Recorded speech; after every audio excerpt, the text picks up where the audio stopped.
Bienvenidos a nuestro foro de opinión del noticiero Campus Televisión para analizar junto con la Academia de la USAP el reciente estudio del Banco Interamericano de Desarrollo en el que reveló que los índices de disminución de la pobreza es el hallazgo más sobresaliente al reflejarse el impacto de 12.2%, es decir que al menos 30.000 hogares salieron de la pobreza extrema. ¿Están apegados estos datos con la realidad hondureña? Doctor Zenén Villanueva Henderson y Máster Israel Cruz es nuestra primera interrogante para ustedes, al tiempo que también les doy la más cordial bienvenida. No, muchas gracias por invitarnos para analizar este tema tan importante que ha creado mucha controversia desde la semana pasada hasta el día de hoy.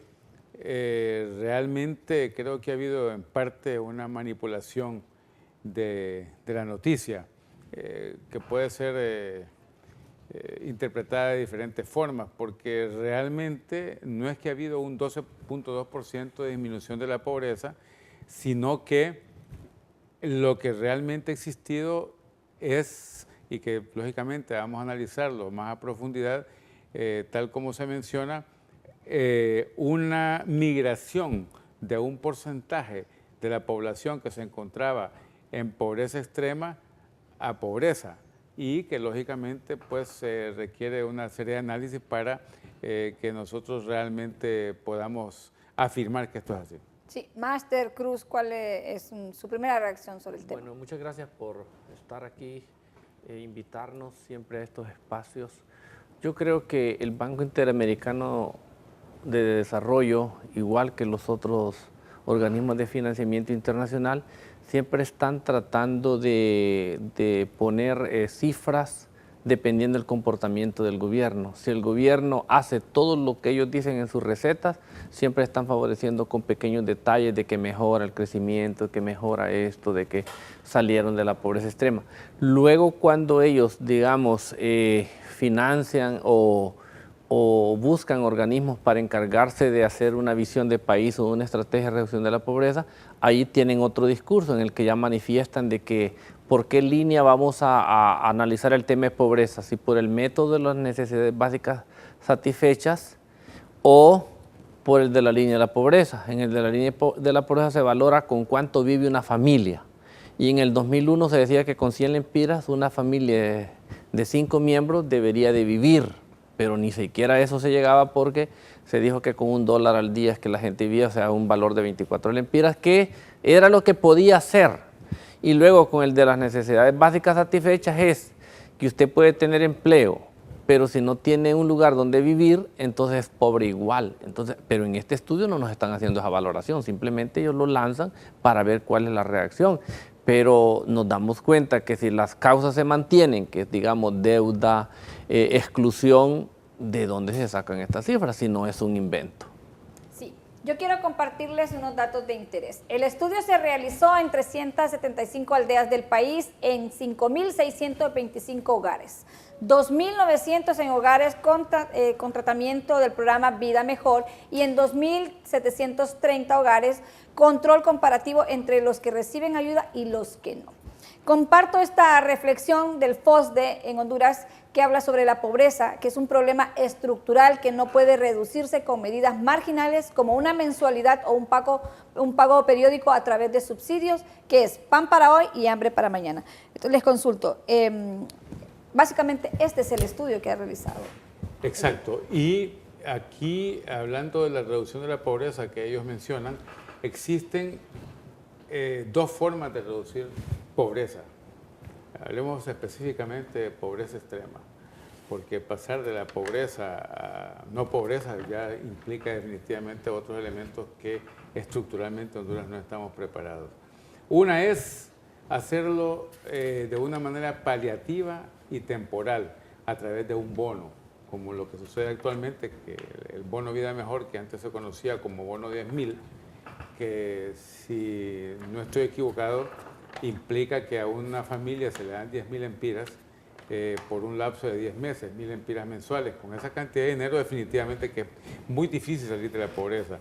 Y no, lógicamente no está sustentado en una producción, sino que lo que el gobierno hizo fue, para esta última etapa, obtener un préstamo que creo que es como de $110.000 con el BID para financiar este programa.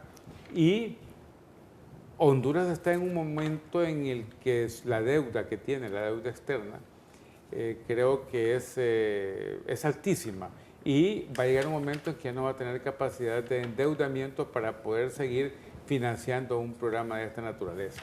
La única forma como una familia puede salir de la pobreza, ya sea extrema o la pobreza digna, por así decirlo, es mediante la creación de fuentes de empleo. Exacto. Si no se crean fuentes de empleo, es imposible que tengamos una sostenibilidad en ese proceso. Y eso a la par conlleva, y por eso el FOSDE habla de la parte estructural, el que las familias y en general toda la población tenga acceso en cantidad y calidad a la salud, que el sistema de salud funcione adecuadamente. Ya sabemos los serios problemas que tiene el sistema de salud en Honduras, e igualmente que el sistema educativo también brinde todas las facilidades que requiere la población. Así es que, y si a eso le sumamos el hecho de que el bono demográfico de Honduras es altísimo, casi el 60% de la población tiene menos de 28 años y un porcentaje altísimo de esos son jóvenes y niños de menos de 18 años, estamos con una bomba de tiempo, porque necesitamos crear fuentes de empleo también para estas generaciones que demandarán en un futuro cercano fuentes de empleo. Así es que es muy difícil. Sí, Máster Cruz, este estudio del BID alega que de no entregarse este bono Vida Mejor, la pobreza extrema habría aumentado en 4.1%, es decir, el 38% hubiera pasado al 42%.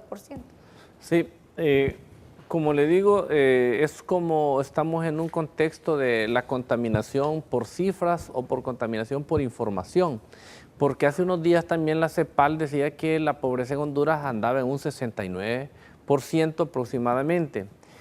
Entonces, para hacerlo simple, el FOSDE, yo recuerdo que en una oportunidad mencionaba, bueno, ahorita la pobreza es de que de cada 10 hondureños, 7 viven en pobreza. Y de esos 7 se hacía una subclasificación que 5 estaban en extrema pobreza, es decir, bajo de la línea de la pobreza. Y creo que cuando habla de que es un problema estructural es porque se mantienen las causas. Digamos, un modelo económico que fue instaurado, digamos, en 1990, que algunos gobiernos dijeron, le vamos a poner rostro humano, otros dijeron que vamos a prometer una agenda de subsidios a ciertos sectores para que los más afectados o los menos capacitados para entrar en el juego de la oferta y la demanda puedan equiparar a los otros.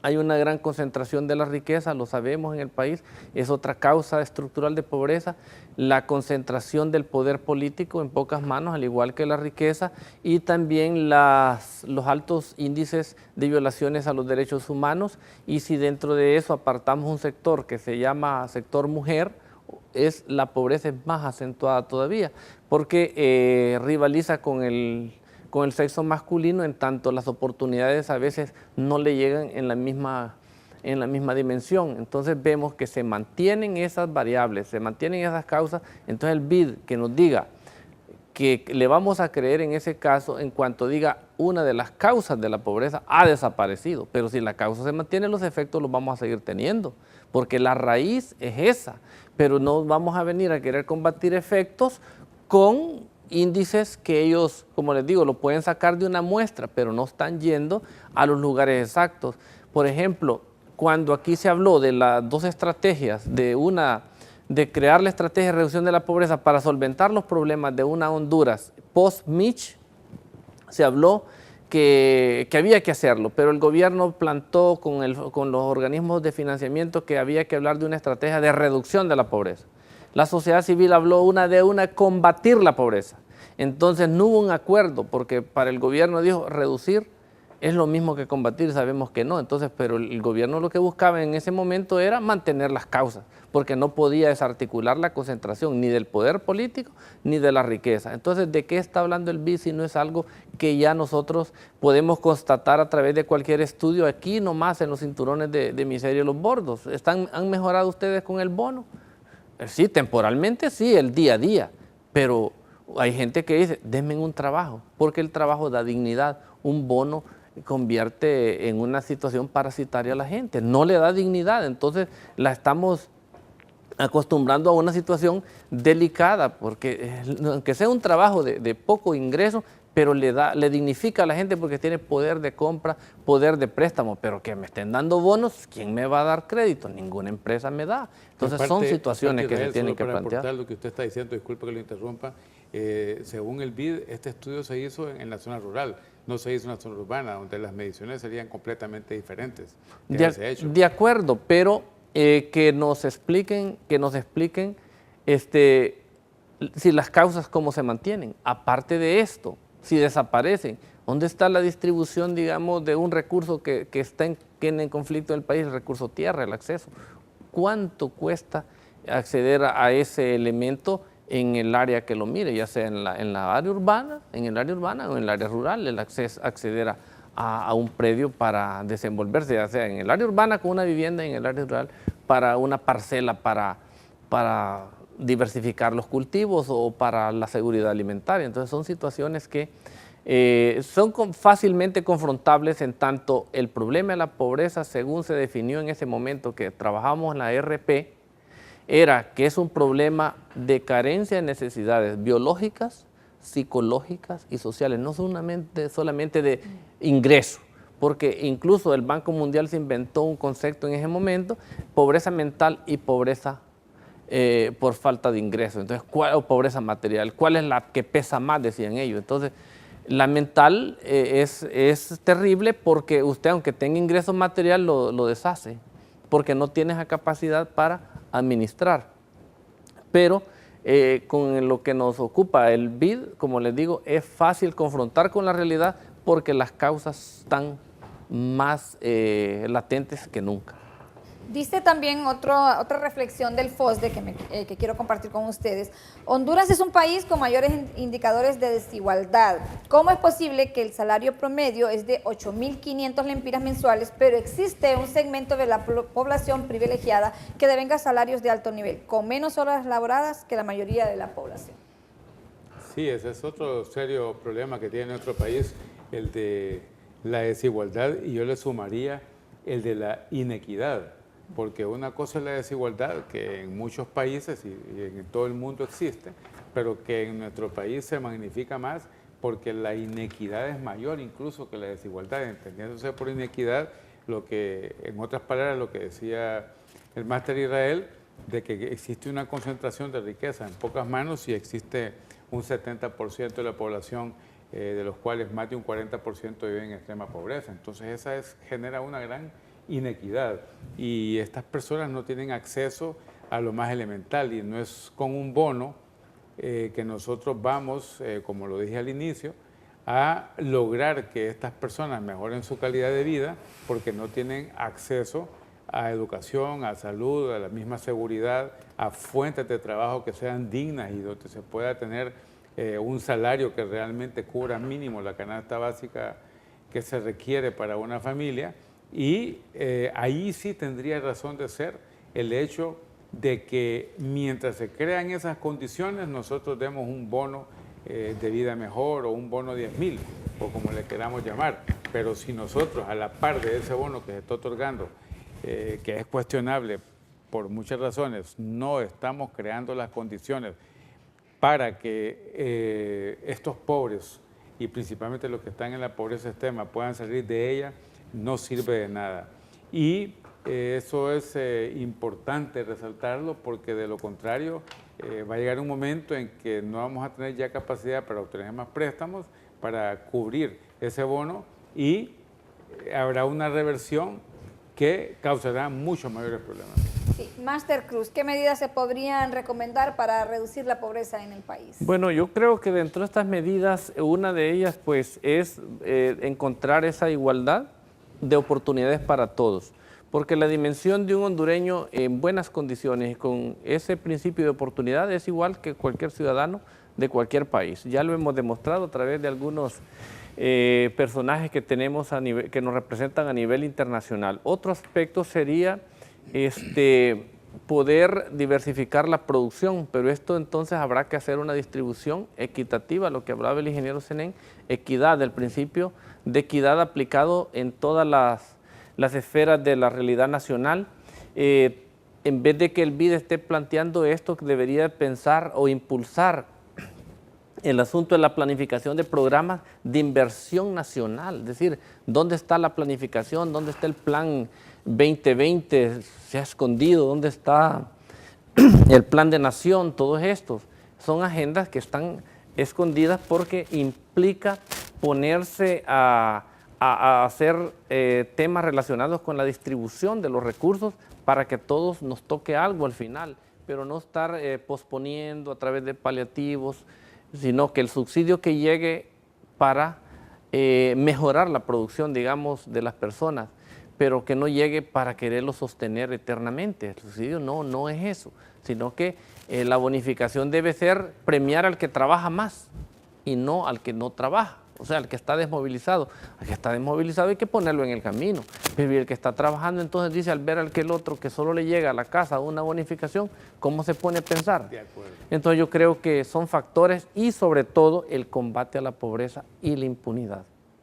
Doctor Villanueva también. Sí, yo le sumaría el hecho de que hay que combatir y tienen que tomarse decisiones definitivas para el combate de la corrupción y la impunidad, porque con todos los recursos que se pierden debido a estos altos niveles de corrupción que existen en el país, el caso del Seguro Social, son 7.000 millones de lempiras mínimo y no tenemos nada ni respuestas concretas al respecto todavía. Y lo que ha pasado y lo que está pasando en el Congreso Nacional, que genera realmente una gran preocupación, porque están defendiéndose a ultranza a raíz de que la Maxi y la UCEFIT están o estaban pretendiendo enjuiciar a diputados y exdiputados por los actos de corrupción que ya sabemos. Y esto preocupa mucho más porque la impunidad continúa, porque, para dar un ejemplo, en este momento hay una comisión que está nombrando al fiscal. Uno de los miembros pertenece a la Sala Constitucional, cuando sabemos que en la Sala Constitucional se está o se ha emitido un fallo, por así decirlo, donde se dice que la Maxi es constitucional, pero que si leemos a profundidad el documento vemos que no hay claridad en el mismo. Y nos preguntamos, estos candidatos que van a sustituir al actual fiscal tienen que ser elegidos por el Congreso Nacional.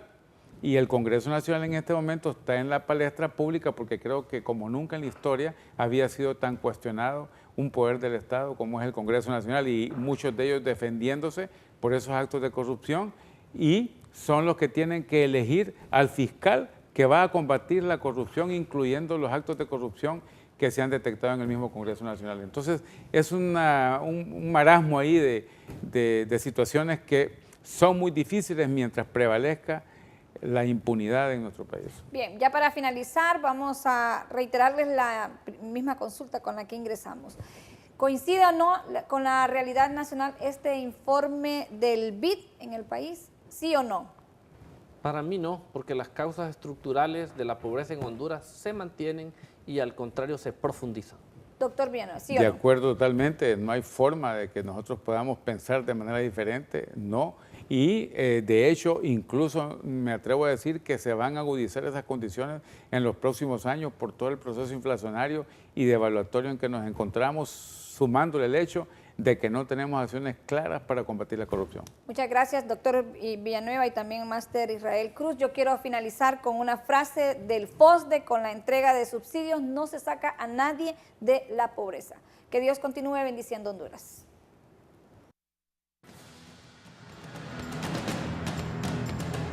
Las presentadoras del noticiero Campus Televisión se peinan en La Fuente Salón, Hair and Day Spa,